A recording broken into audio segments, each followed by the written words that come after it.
کہ کربلا کی جو جنگ ہے، ایک طرف یزید کی فوج ہے، دوسری طرف امام حسین ہے۔ ہم کس کے ساتھ کھڑے؟ اس وقت ہم کس کے ساتھ کھڑے؟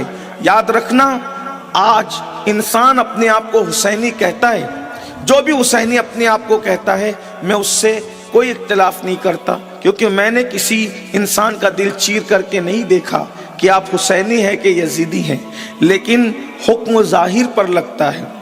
انسان کا ایک ظاہر ہوتا ہے، کوئی کہے میں اپنے باپ سے بہت پیار کرتا ہوں، لیکن اس کا باپ اگر کہے کہ بیٹا مجھے ایک گلاس پانی پلا دے، اور وہ بولے میرے پاس ٹائم نہیں ہے، اور پھر کہے میں اپنے باپ سے بہت پیار کرتا ہوں، تو آپ آخر اس پر کیا حکم لگائیں گے؟ اس کے بارے میں آپ کیا کہیں گے؟ آپ یہی تو کہیں گے نا اس کے بارے میں کہ یہ مکار ہے اور یہ مکر کر رہا ہے، یہ دغاباز ہے، یہ باپ سے محبت نہیں بلکہ بے وفائی کرتا ہے۔ میرے آقا صلی اللہ علیہ وآلہ وسلم کے پیارے دیوانوں، اب آئیے جنگ کربلا کو بھی ہمیں اس کا مطالعہ کرنا ہے، اور آج کی اس مختصر سی محفل میں ہمیں طے کرنا ہے ہم کس کے ساتھ کھڑے ہیں، ہم کس کے ساتھ کھڑے ہیں، اور آج جس کے ساتھ کھڑے ہو قیامت کے دن اسی کے ساتھ اٹھو گے، اور پھر اسی کے ساتھ آپ کا حشر و نشر ہوگا۔ آئیے، یقیناً آپ سب امام حسین کی بارگاہ میں خراج عقیدت پیش کرنے کے لیے آئے ہیں، لیکن ہم کھڑے کس کے ساتھ ہیں؟ ہمیں یہ بالکل جو ہے وہ نیوٹرل ہو کر کے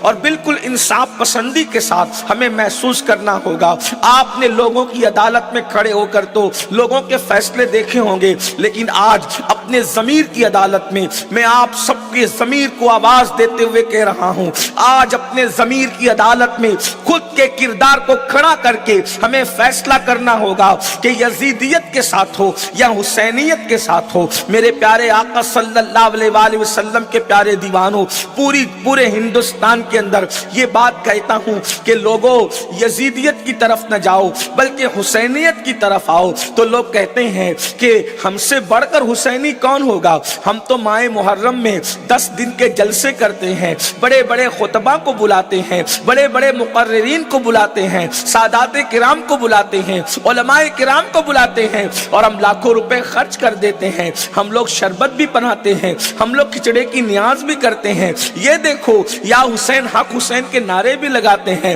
اور آپ کہہ رہے ہیں کہ آپ کھڑے کس کے ساتھ ہیں؟ میں آپ سے صرف اتنا کہنا چاہتا ہوں، ایک جنگ ہے، اور وہ جنگ کیوں ہوئی ہے؟ یہ جنگ کربلا کی نظریاتی جنگ ہے۔ اس نظریاتی جنگ میں آپ کس کے ساتھ کھڑے ہیں؟ آج بھی یزیدیت کے سپاہی بھی موجود ہے، حسینیت کے سپاہی بھی موجود ہے، یزید کے حامی بھی موجود ہے، امام حسین کے حامی بھی موجود ہے۔ اب آئیے، یہ نظریات کیا ٹکرائے تھے؟ ویسے تو آپ دیکھیں گے کہ پوری دنیا میں ہم کہتے ہیں کہ جنگ یزید اور امام حسین کے درمیان ہوئی، لیکن میدان میں تو یزید موجود نہیں تھا۔ اللہ اکبر! حالانکہ فوج بھیجنے کا حکم جو ہے وہ یزید ہی کی طرف سے تھا، یہ ساری گندگی یزید ہی کی طرف سے تھی، اور امام علی مقام یزید ہی کے خلاف کھڑے ہوئے تھے، لیکن وہ نظریات کیا تھے؟ تو اب آئیے تھوڑا سا ہلکا سا اس کا جائزہ لیتے ہیں۔